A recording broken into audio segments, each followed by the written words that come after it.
Good day, podcast community. Pete Kane here, Podcast Pete and certified lifestyle coach. I brought out my American flag shirt for this podcast because we have a special guest that's on our show.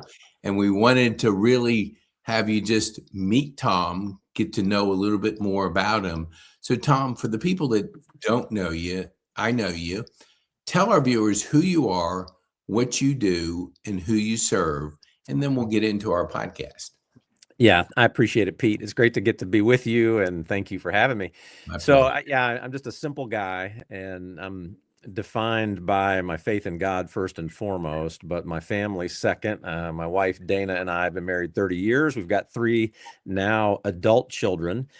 1 grandson and another one on the way. So I'm very thankful for them, proud of them. My oldest son is a pilot in the Air Force, and my daughter is a senior nursing student at Samford University, and my other son is a junior finance major at University of Georgia. But I'm the pastor of a church is what I do. It's my calling. I have done that in our community, what's now the 14th Congressional District, for just about 30 years. It's gone by very fast, but and I'm running for Congress. And so my desire to run for Congress is not something that I see as radically other than what I've been doing in the community. It's an extension of the same focus and life commitment, calling. I love this nation dearly. I value its founding as one nation under God. I mean, what kind of a nation chooses its motto as "In God We Trust" and imprints that on our currency? So I think what's unique about the United States of America, and by the way, it's radically unique. I've had the privilege of being in many countries all around the world for different things we do, church-wise and otherwise. And even as an Army brat, as a kid, my dad was career Army, and we lived in Germany for 4 years.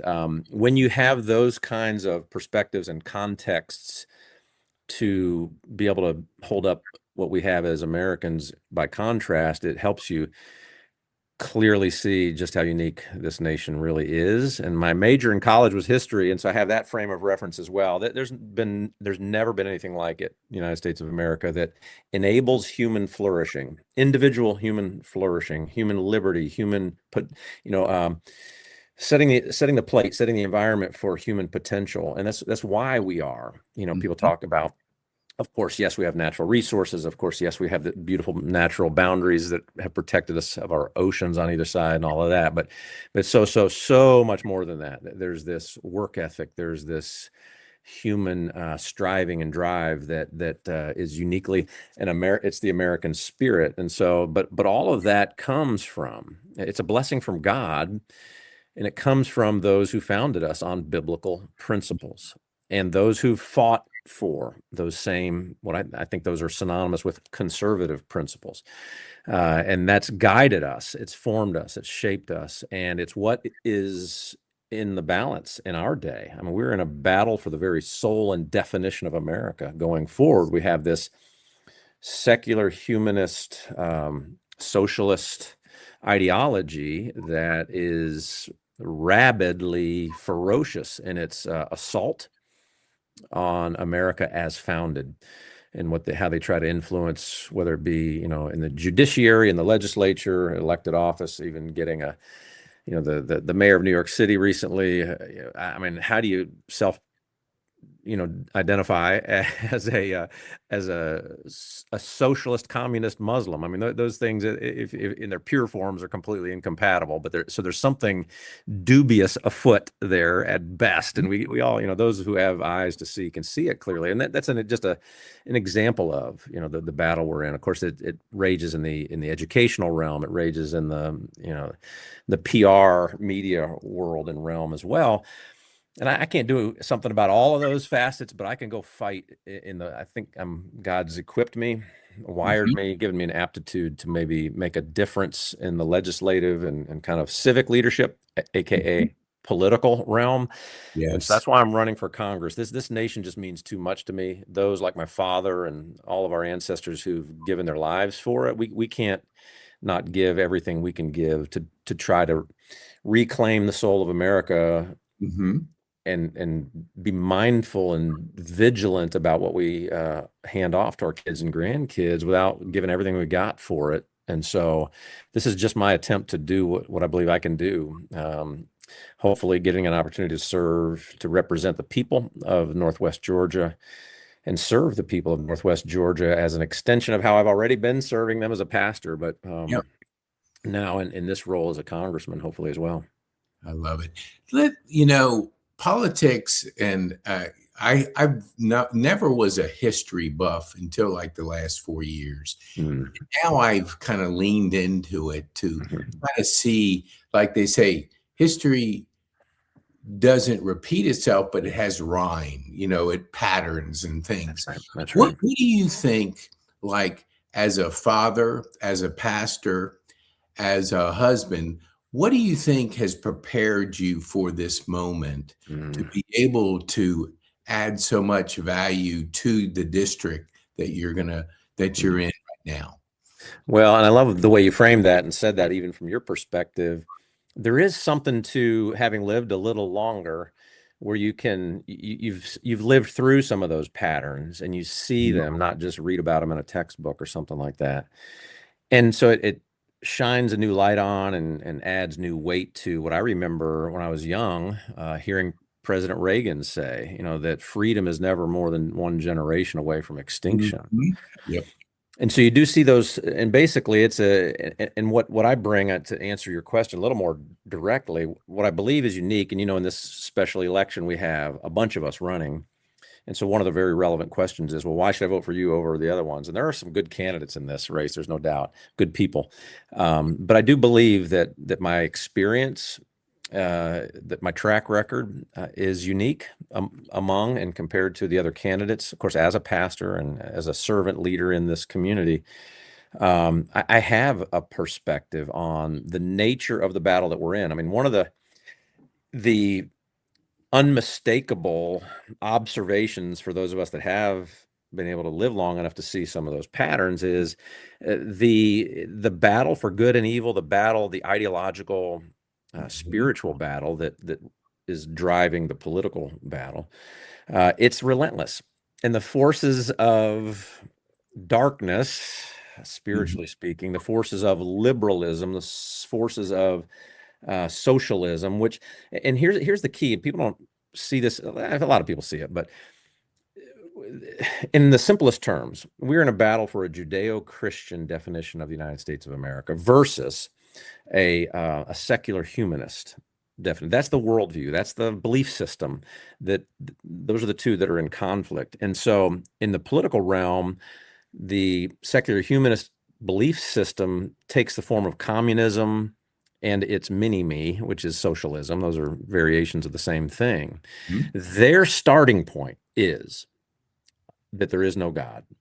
And if you read the secular humanist manifesto, that's it.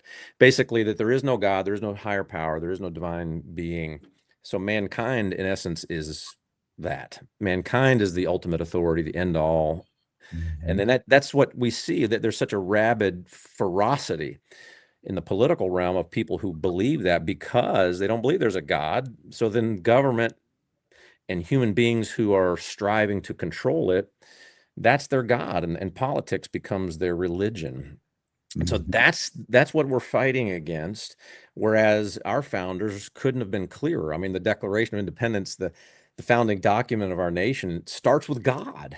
And so it's at its very nature 180 degrees from socialism. It's we hold these truths to be self-evident, that all men are created and endowed by their creator. They're created equal and endowed by their creator with certain rights. And so the whole formation is built on the belief. And so that we recognize in conservatism that government doesn't grant rights. Government is responsible to guard certain rights that are given by God. Fundamentally opposite approaches. So that's what I see. And that battle continues to rage. And it doesn't matter which political cycle, kind of back to Reagan's quote, you can think for a moment, well, and I know a lot of conservatives go, President Trump's been like a monumental figure in our history, and he's given us a reprieve from the onslaught that we felt from President Biden and those forces of, I mean, diabolical stuff that says, no, there's no God. Human beings aren't made in his image as male and female. Gender's fluid. You choose. Not God didn't choose. You choose. I mean, what a outright rebellion against the Creator. And it feels like, whoa, we're about to get overwhelmed by this. And thankfully for President Trump to come in and put some sanity to the nonsense and some action, to the forward movement we need as a nation. But, we can't ever sit on our laurels. We can't ever go, oh, good, phew, won that battle. No. The battle keeps raging and will keep raging, independent of election cycles or specific leaders. And so that's what I see very clearly. And I think my role as a pastor has given me a certain level of ability to see it very clearly, understand it. I've got a track record of having been fighting it. That's the battles we've been fighting as we listen to the needs of individuals and families and serve them and help them. And it's just the best training I could possibly imagine to hopefully be very effective in this role. I would agree. You said just earlier about creative. I've seen a shift from consumption. We watched 4 hours of TV. We scrolled 2.5 hours of TikTok videos, and we're consuming other people's lives. And, it's kind of created a mindset of just living somebody else's life when we're born to create. How does Tom stay creative on a daily basis to lean into that part of your life? Yeah, well, that's a great observation and question together, Pete. We've got so many challenges and forces arrayed against us living healthy, vibrant, meaningful lives. There's no doubt. And what you described, where we, doom scroll, that's a good phrase, because it just dooms everything. It increasingly defines us as apathetic people, as passive people, as unengaged people, and uncreative people, and not real people. We're living in. It's funny. The more that reality shows or reality TV consumes us, the less we are living a real and really important and really significant kind of existence.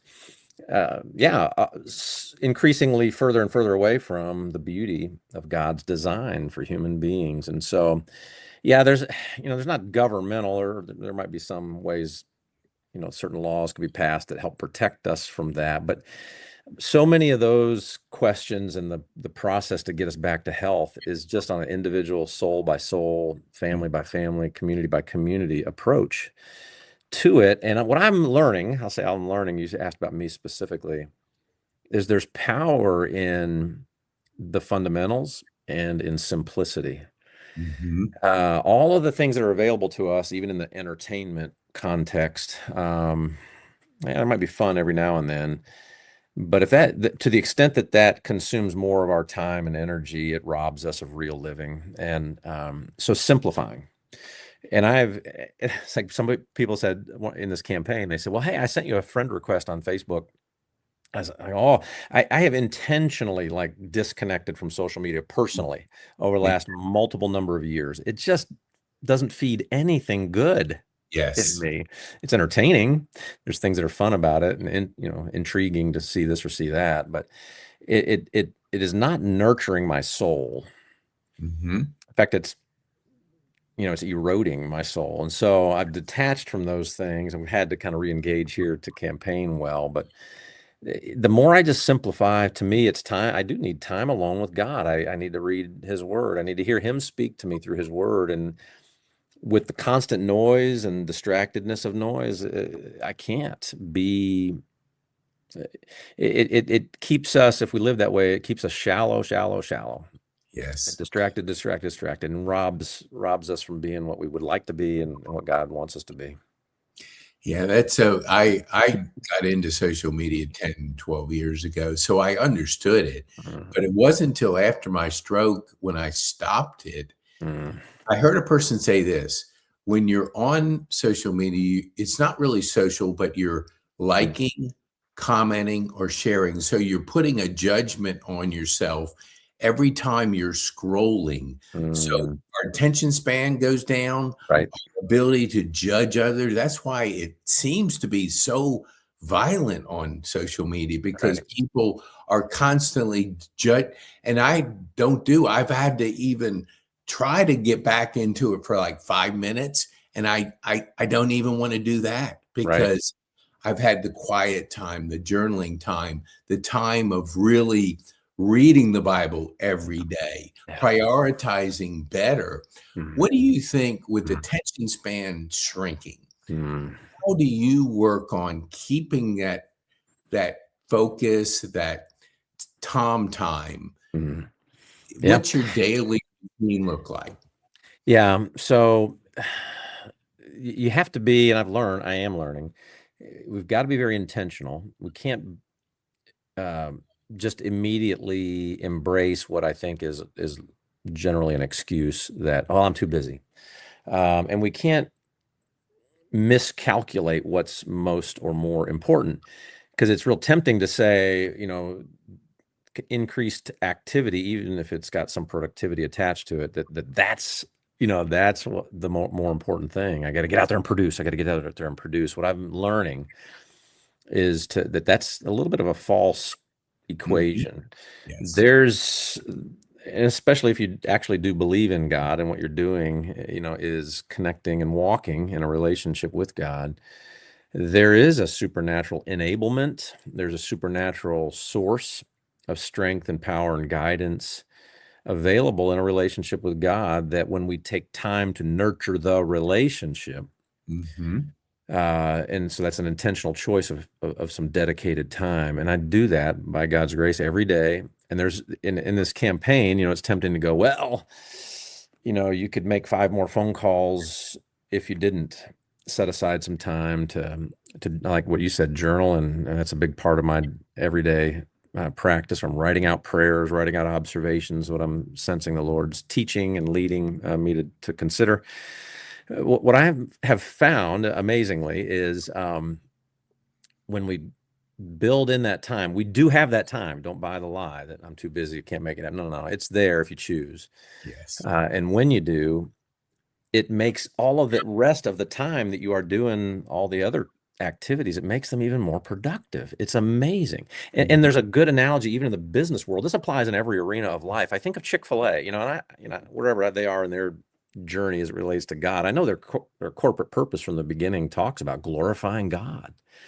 Mhm. I say, okay, we want to do that as a corporation. And then they choose out of that conviction not to be open on Sundays. Mhm. And from a purely secular mindset, that we're tempted to think about everything from that mindset. And I've got my MBA from Vanderbilt, so I understand the way the corporate mindset goes here, and used to teach management at Kennesaw State. You look at that and you go, you guys are stupid. You're missing, a whole day of productivity, of sales, of revenue. Mhm. Um, but what's the reality? Chick-fil-A brings in more money than, I forget the exact numbers, but the next 3 fast food chains Yeah. combined, who stay Sunny. open 7 days a week. Yep. How do you explain that productivity?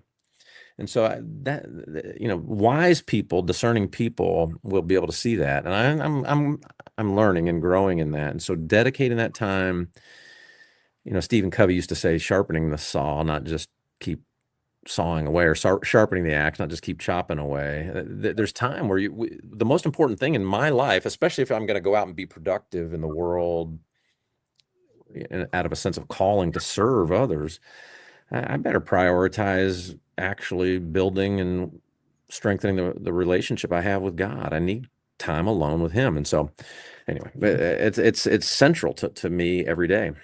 That is so good. You mentioned perspective, and life teaches us lessons. So if Tom, with a little bit more gray hair than he had back when he was 20, Yeah. if you had to um, give your 20-year-old self some advice based Mm. on perspective of how you've lived so far, what would you tell a 20-year-old Tom? Mhm. Boy, that's a really insightful question, Pete. Um, you know, I think I would say specifically to me, this may not be everybody's, what my struggles were in those younger years that I've had a lot to learn the hard way kind of lessons along the way. I'd say, don't worry as much. Don't stress out as much. Don't be so anxious about every little thing. And it does ultimately fall under the heading of trust God, So Mhm. God he really does love you. He really is in control. And in his hands, all the things that you get so worked up over, they really are going to be okay. And so stress less, and don't be afraid to, to just go after things that matter to you. That's part of what I'm doing now. Here I am, we're empty nesters now. There's a freedom that enables boldness that is part of what you learn as you pursue a life of kind of a faith walk with God. So I would have maybe tried to go back to my 20-year-old self and say, worry less, don't be afraid. It's going to be okay. And just, don't, you don't have to feel bad about, or you don't have to hesitate in going for those things that you believe that the Lord has maybe put in front of you to try to do. So I don't know. That's so good. No, that's so good. I went to my 50th high school reunion, and it was I haven't seen people in 50 years, and it was like, when are you going to retire? That was the question put on me. I said, never, never. And Good. so I think like we do best when we challenge ourselves. And Yeah. I was able to see, and I think the numbers are pretty close to this. If when we retire, we lose connection, we lose personal growth, we lose aliveness, we lose our purpose of doing something different, we die 2 years after that Absolutely. number. How do you challenge yourself? Like, you've pastored for 30 years. You've been married to Dana for 30 years, Yep. 30, and then Yeah. you've raised kids. How do you continue to challenge Tom Gray? Well, hopefully it's not something I'm being the main initiator of. I want to walk with God in such a way that he's doing the initiating and the prompting of what's next. But Mhm. it's an overflow of kind of what you articulated so beautifully. It's an overflow of the perspective and understanding that I do have, that comes out of my walk with the Lord. And that is, this is one short life we've got.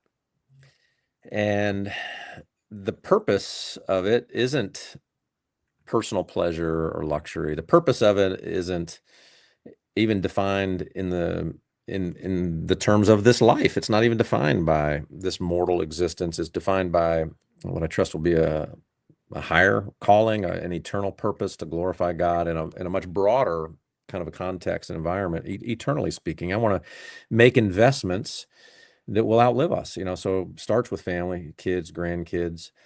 But starts with and extends to community. The people in the church, people in the community, people in our country, and even wherever you have an opportunity to impact lives. And so there's two things. If you study and read the Bible, two things that we have with us present day that we can put our hands on or interact with that do last forever. And there's very few things like buildings we might build and put our name on won't last forever. Roads we might build and put our name on won't last forever. Storehouses of financial investments that we could have under our name don't last forever. So well, one thing is the Word of God itself, God's love and his communication through what we call the Bible. And the other one is the souls of people. And so I think I want to take my one very short, simple life and do everything I can every day of it as God enables me and gives me the ability to do it, to connect those two things, the people to the purposes and design that God has for us. That's good. Serve people, love people, invest in people. That's it. And so even just talking your point, the concept that it's somewhat uniquely American because of our prosperity. This whole concept of retirement where, I just kind of switch into a totally different frame of mind. Like, I'm done with my work. Now I'm going to go play.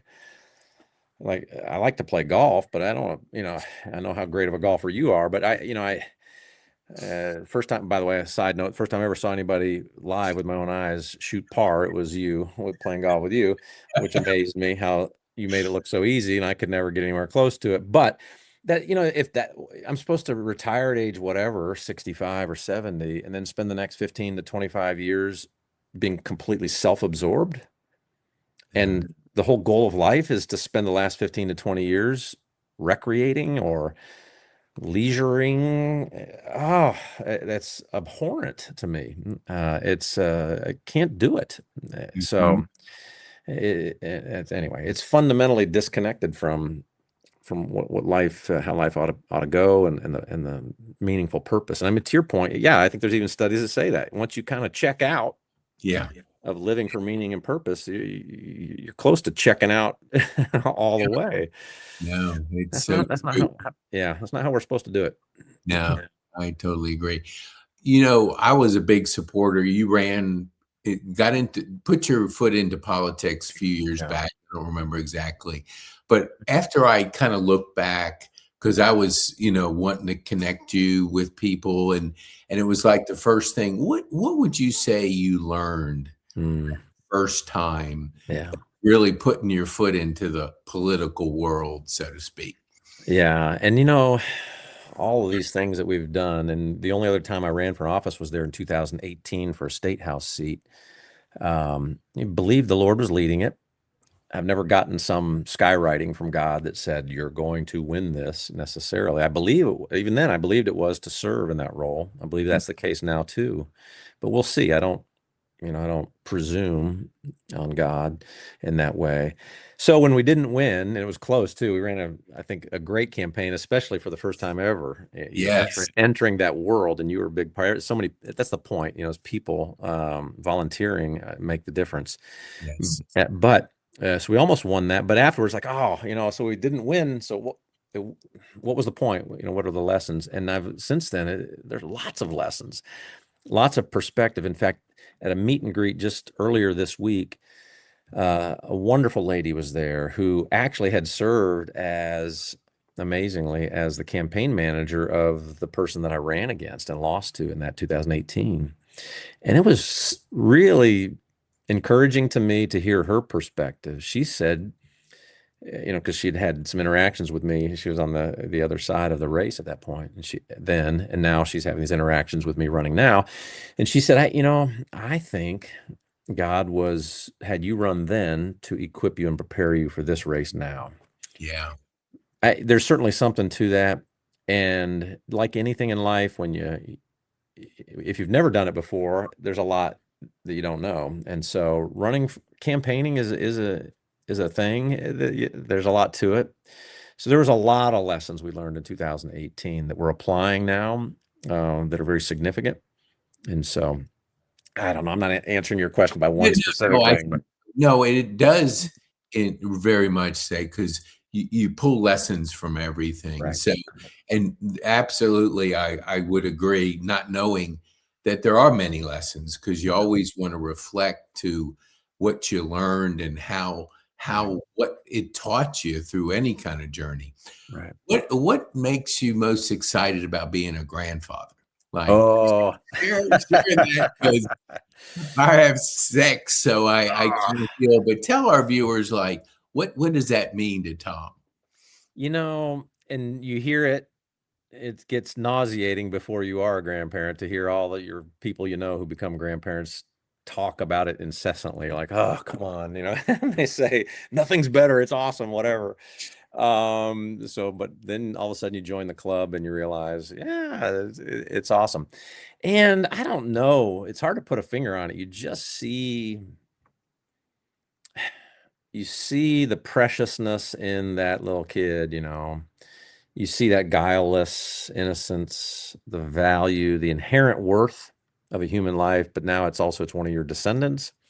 Mm-hmm. And so I think there's a layer of it where now it's, especially because when you become a grandparent, you started the aging process a little.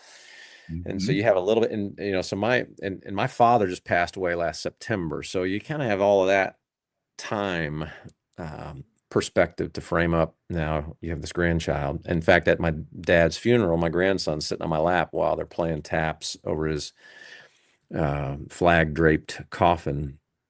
So there's a poignancy, I think, that makes it even more special and precious, because you realize this child, these children, these are your opportunities to touch an era that you won't see with your own eyes.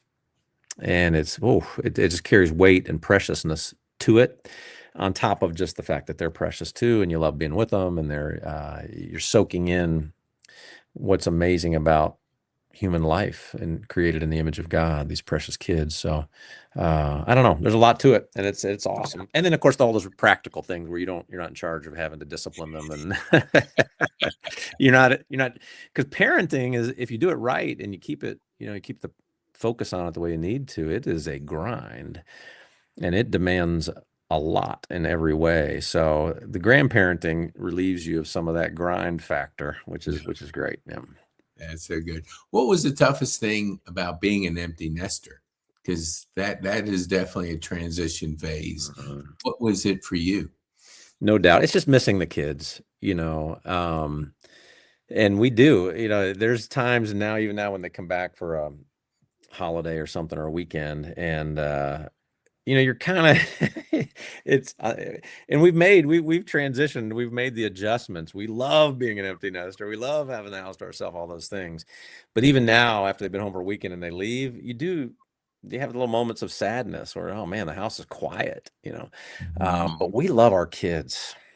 Oh man, we love our kids, and so we like being around them. And so that's the biggest thing is, I miss them, and fortunately, and we try not to be, whatever, needy or codependent or whatever, but we talk to them multiple times a week, because we want to. We love knowing what's going on. This morning, our daughter was driving. She had over an hour drive to her nursing clinical, and Dana and I got on the phone with her. We were able to talk to her, and she was going to be stepping into a cancer unit that she knew would be tough for her. It's tough to try to help people in that context. We were able to pray with her before she got out of the car to go in and start that rotation or that clinical whatever today. So we love our kids. We're proud of them. We love staying engaged with them. So we miss them when they're not around. That's so beautiful. I want to be respectful of your time. So tell our viewers, how can they get a hold of Tom? What would be the best resources? Yeah, so we are on Facebook. So our campaign is, and then our website's probably the best way, and it's just tomgray.com. Very easy. It's Gray with an A. So tomgray.com. When you go there, I think on the homepage, it pops up. There's 4 or 5 lines of contact information you can fill out to get our updates and stay in touch. I think there's a way to send an email to us, and a phone number there. We've got a pretty good stream of campaign information flowing through Facebook and Instagram. Find us on those would be great. You can connect to those through our website. I know that as well. Yeah. And this is, and you alluded to it earlier, the grassroots nature of this. One of the things that's, it's always true in elections. I think it's like double or triple true in this one, with this being a special election with so many candidates in the race, and the condensed nature of the time frame of this. It's coming up. I mean, early voting is already going on. March 10th is the election day, a little over 2 weeks. It makes the weight of every vote count more than in other typical elections, because this is the only election on the ballot. Yeah. People are going to want to have to get out and go vote for their congressman in this election. It's not like you're going to go vote for governor and then, I'm also voting for Congress. So your vote, everybody's vote, carries a lot of weight. Every vote you influence to go vote carries extra weight. So that makes this grassroots nature of this even more powerful. And part of the benefit of, even we've bemoaned the negative side of social media, but part of the benefit of our digital communication abilities and social media is word can get around and get out fast. And if people think that, well, Tom Gray would be the right guy to send, they have it in their power to choose their congressman. Yes. Independent of, President Trump endorsing somebody or somebody else having, more money to spend on TV ads or whatever. This is a person to person, street by street, neighborhood by neighborhood opportunity for us to say, this is a different kind of guy. He's not a politician. We don't have this, this kind of a candidate to pick from very often. We need to send this guy to represent us. I think people have it in their power to make that happen in this race. And so involvement, engagement, advocacy, and, volunteer work. We got people going out door to door tomorrow on Saturday volunteering. We've got a real shot here, and people can make it happen. So if anybody hears this and wants to be a part of the solution and help, obviously that's how we're going to win this. That's so awesome. I want to encourage, I have one final question, but I want to encourage our community to share this, because just like Tom said, the power of your vote counts, and sharing it, because when they get a chance to get to know a candidate, they have a better idea of what that candidate is, how that candidate is going to influence and impact the community. So please share this with people need to get to know Tom and need to be able to have that choice, to be able to put somebody in there that they believe will make a difference. So, Tom, what would you say the one thing you would want our viewers to take home from this time on this podcast? Well, I don't know, one thing. I guess, and I don't mean to say this in over dramatized or kind of a ways, but I do believe we are in a battle for the very soul and identity of our nation. If we lose our soul as one nation under God, we lose our future. Yes. And you ask, well, what can you're running for Congress, you're one of 435 people. What can you do? I just would love to blow on the ember of belief in you, in each of us, because that's me. I'm just simple enough to believe in what one person actually can do. One person who understands and who's rightly rooted, correctly focused. I believe we can reclaim the soul of our nation. I believe that we can hand off to our kids what we want to hand off to them. I believe we're not beyond hope. I believe that the decline of our nation is not inevitable. And we are here on our 250th birthday year. And, historians note that the shelf life of great civilizations roughly is about 250 years. But I don't believe it's inevitable. And I believe there's a lot of us who have that belief in and that hope. Yep. And so the takeaway I'd like to leave is there is hope. I'm not saying I'm the hope, but I'm saying we are, if we do work together, and if we do build a movement. And I'm running to do everything I can to be a part of that movement and giving it focus, vision, leadership that we desperately need. So take that to heart. It might sound grandiose, but I think it's legit, and we can do something about it. I love it.